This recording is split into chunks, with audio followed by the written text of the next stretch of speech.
Ini adalah Huawei MatePad 11.5, versi lebih terjangkau dari Huawei MatePad 11 yang pernah kita bahas sebelumnya ya. Dijual di harga 5 jutaan, tablet ini hadir dengan prosesor yang langka kita temukan, yaitu Snapdragon 7 Gen 1. Layarnya 11,5 inci 120Hz, rasionya 3:2. Support stylus, keyboard case juga disupport di sini. Ditambah lagi katanya Huawei melalui software spesialnya, dia bisa membuat tablet ini memiliki PC level productivity.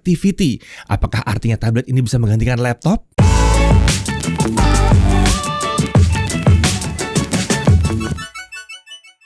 Oke, Huawei MatePad 11.5 atau 11.5. Tablet yang satu ini dikatakan menawarkan PC level productivity. Jadi pembahasan kali ini akan lebih fokus ke penggunaannya untuk bekerja ya. Kita lihat dulu dari isi paket penjualannya. Paket pembeliannya sangat lengkap ini ya. Selain tablet kita juga dapat keyboard case-nya yang keren ini, di mana sisi frame-nya juga tercover nih ya. Lalu ada stylusnya yang dinamakan Huawei M Pencil, dan kita dapat mouse juga di sini. Lengkap banget. Oh ya, ada satu benda lagi yang kita dapatkan di sini, yaitu M Pencil adapter. Ini berguna untuk charging dan koneksi awal si M Pencil. Karena dari tabletnya sendiri belum ada penghubung bawaannya, maka butuh konverter seperti ini. Ya, ini semuanya sudah termasuk dalam paket pembelian, jadi nggak usah pusing nyari aksesoris lagi. Untuk isi box tabletnya sendiri standar, ada tabletnya tanpa screen protector, lalu ada kabel USB Type-C, dan ada chargernya 22,5 watt. Nah, untuk tabletnya sendiri seperti ini desainnya ya, warnanya abu-abu terang polos, cukup sederhana, tidak ada varian warna lain, hanya satu warna aja. Bobotnya ada di kisaran 500 gram, dan jika digabungkan dengan case, bobotnya hampir 1 kg, jadi masih di bawah 1 kg. Masih lebih ringan dari kebanyakan laptop yang beredar. Idealnya penggunaan tablet ini memang langsung dipasang dengan keyboard case-nya supaya bodi dan layarnya terlindungi. Dan kalau untuk kerja, ngetik-ngetik jadi lebih nyaman. Keyboard ini serupa dengan keyboard MatePad Air yang sebelumnya ya, di mana tetap dapat dilepas dan tersambung via koneksi Bluetooth. Jadi tetap dapat kita pakai buat ngetik saat tidak terpasang langsung ke tabletnya. Selain itu, keyboardnya juga udah disupport shortcut umum seperti Ctrl+C, Ctrl+V, dan juga ada shortcut lainnya seperti bisa dilihat di sini. Layarnya ini punya resolusi 2200 x 1440 pixel dan refresh rate sampai dengan 120Hz. Karena ukuran layar yang besar, ini ditambah lagi rasio yang 3:2 membuat pengalaman multitasking buka beberapa aplikasi sekaligus jadi lebih nyaman. Untuk konsumsi konten juga sangat asik nih, ditambah lagi ada 4 speaker, jadi lebih mantap lagi. Buat yang suka pakai TWS, Huawei juga merilis TWS baru mereka, yaitu Huawei FreeBuds SE2 ya, atau SE2 dengan harga flash sale di kisaran 399.000. TWS ini punya daya tahan baterai up to 9 jam pemakaian dari baterai penuh dan bisa up to 40 jam jika di-charge beberapa kali ke baterai case-nya. Punya IP54, calling noise cancellation, dan sudah pakai Bluetooth versi 5.3, dan juga dia punya gesture control. Cocoklah dipadukan dengan MatePad 11.5 ini. Oke, balik lagi ke tablet yang satu ini. Dari segi OS, tablet ini menggunakan Harmony OS 3.1. Untuk spek lainnya seperti SoC, tablet ini menggunakan Snapdragon 7 Gen 1. Dilihat dari skor Antutunya, performanya mirip ya dengan Snapdragon 782G. Ya, terhitung cukup kencang untuk kelasnya. Untuk konektivitas tablet ini Wi-Fi only. Wi-Fi sendiri udah support Wi-Fi 6. Untuk RAM dan storage hanya ada satu varian, yaitu RAM 8GB dengan storage 128GB. RAM-nya bahkan lebih besar dibandingkan MatePad 11 kemarin. Sayangnya kita tidak bisa tambahkan micro SD di sini. Jadi kalau kalian butuh storage eksternal, kita bisa tambahkan via USB OTG, misalnya pakai flash disk gitu ya. Untuk kapasitas baterainya adalah 7700 mAh. Dipakai video playback, dia baru habis setelah 26 jam 37 menit. Ini sebuah daya tahan baterai yang luar biasa untuk tablet dengan layar 11,5 inci. Sedangkan untuk charging menggunakan charger bawaannya itu butuh sekitar 2 jam 11 menit untuk mengisi dari kosong sampai penuh. Nah, di sini juga terdapat kamera utama 13 megapiksel dan selfie 8 megapiksel. Untuk contoh hasilnya kalian bisa lihat seperti ini. Oke, ini adalah hasil video selfie dari kameranya Huawei MatePad 11.5. Ini saya rekam di resolusi Full HD 30fps ya. Hasilnya kurang lebih seperti ini. Nah, kalau yang ini adalah hasil video dari kamera utamanya si Huawei MatePad 11.5. Menariknya, kalau kamera utamanya ini bisa merekam sampai 4K 30fps. Oh iya, suara yang teman-teman dengar dari tadi juga suara langsung dari mikrofon tabletnya ya. Saya nggak pakai mikrofon eksternal gini. Jadi kalau misalnya teman-teman pakai untuk kebutuhan video, Dan pengen tahu kualitas mikrofonnya seperti apa, kurang lebih seperti ini. Nah, sekarang kita masuk ke bagian yang menurut Huawei membuat MatePad 11.5 ini bisa memberikan pengalaman PC level productivity, yaitu softwarenya. Software yang pertama tentu saja PC level WPS Office atau WPS Office. Kita sudah pernah bahas ini detail di video MatePad 11 dan kita juga udah pernah bahas sedikit di video MatePad Air. Dibandingkan dengan WPS Office pada umumnya, PC level WPS Office ini bisa melakukan pekerjaan seperti pivot table, mengatur margin, dan juga multi window seperti ini.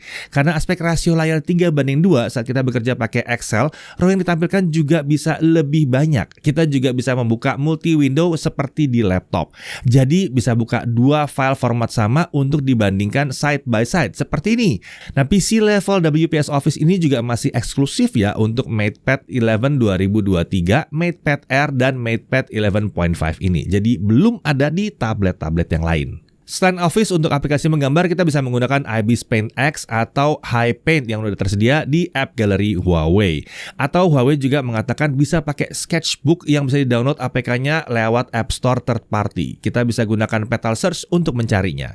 Untuk latensi M-Pencil saat menggambar terasa sangat minim ya, dan aplikasi-aplikasi gambar ini tentunya juga sudah support fitur layering dan lain-lainnya. Kalau bicara palm rejection tentunya ada di sini. Tablet ini juga dirancang Huawei untuk bisa digunakan untuk kalian yang 3D designer dan juga untuk programmer. Untuk 3D designer kalian bisa pakai SketchUp untuk versi web ya.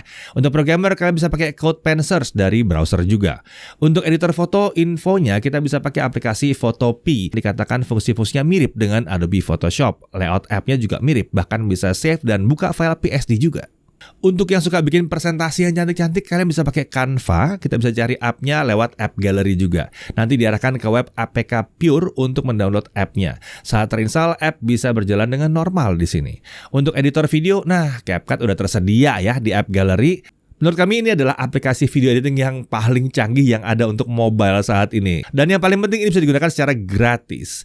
Video-video di Instagram atau TikTok-nya Jaga tuh hampir semua diedit pakai CapCut loh. Nah, untuk beberapa fitur Huawei Notes sudah sempat kita bahas di MatePad 11 2023 kemarin, tapi kali ini kita mau tunjukin kalau kita bisa buka PDF dengan Huawei Notes. Jadi kita bisa langsung tanda tangan di PDF-nya ya. Highlight bagian penting di PDF dan pakai tools-tools Huawei Notes untuk edit PDF-nya. Meskipun dirancang untuk produktivitas, tentunya untuk hiburan juga bisa banget ya pakai yang satu ini. Nah, untuk YouTube, meskipun tidak bisa pakai via app YouTube, tapi kita bisa akses via browser dan quick apps atau tinggal search di App Gallery. Nanti kita akan otomatis dibikinin shortcut ke YouTube versi website. Lalu Netflix ini berjalan dengan normal di sini. Wi-Fi-nya juga udah L1, jadi kita bisa nonton dengan resolusi HD. Aplikasi video WeTV dan iQIYI itu juga sudah tersedia di App Gallery ya. Dan untuk sosial media populer sebagian besar udah adalah di App Gallery. Nah, untuk harganya tentunya udah dibahas tadi ya, di 5 jutaan. Detail pembelian dan promo bisa kalian cek di deskripsi. Yang jelas total value dari promonya, dari aksesoris yang diperoleh itu bisa mencapai 3 juta rupiah. Oke, hal yang perlu diperhatikan. Pertama, storage-nya ini hanya 128 GB. Jadi pastikan ini udah cukup ya buat kalian. Kemudian tidak ada slot micro SD, tapi ya masih bisa lah pakai OTG sebagai solusi storage eksternal. Lalu kemudian tablet ini Wi-Fi only, jadi nggak ada LTE-nya. Lalu koneksi stylus atau M-Pencil mesti agak sedikit repot di awal, harus pakai adapter, tapi untungnya sudah termasuk dalam paket pembelian. Lalu tidak ada headphone jack di sini, jadi disarankan pakai ya versi wireless lah di sini. Kemudian meskipun sebagian app Google udah bisa jalan, tapi kita belum bisa bilang bahwa ekosistemnya Google berjalan dengan baik di sini. Jika kalian memang terikat dengan ekosistem Google, perhatikan baik-baik apakah app yang berjalan di sini sudah berjalan dengan cukup baik untuk kalian atau belum. Kemudian kami belum bisa bilang bahwa tablet ini cocok untuk seluruh macam bidang pekerjaan, apalagi sampai menggantikan posisi laptop. Banyak pengguna yang terkunci dengan aplikasi di OS tertentu seperti Windows, macOS, atau iPadOS. Jadi perhatikan saja apakah software yang ditawarkan Huawei ini sudah cukup untuk kalian atau belum. Jadi kalau dilihat apa yang membuat Huawei MatePad 11.5 ini lebih menarik dibandingkan laptop pada umumnya, tentunya pertama dia lebih ringan ya, layarnya jelas ini lebih bagus. Kamera depan ini lebih keren, lebih baik. Touchscreen juga di sini ya, perawatannya juga lebih mudah. Daya tahan baterai cenderung lebih baik. Sedangkan dibandingkan tablet lain, kelebihan yang sulit dilawan adalah kelengkapannya dari keyboard, case, stylus, dan mouse. Itu sudah termasuk semua dalam paket pembelian. Dan ternyata baterainya juga termasuk yang luar biasa awet untuk kelas harganya. PC level WPS Office tentunya jadi nilai jual yang Huawei tawarkan untuk kalian yang mau nyari tablet dengan pengalaman paling dekat dengan laptop. Ditambah lagi ada web-based app yang bisa digunakan untuk programmer dan ada 3D designer juga tadi ya. Dan beberapa app produktivitas lainnya seperti yang sudah kami sebutkan tadi. Nah, menurut kalian bagaimana? Apakah aplikasi-aplikasi tersebut sudah cukup untuk memenuhi kebutuhan kalian? Tulis di kolom komentar ya. Saya Deddy Irfan, Jagat TV TV.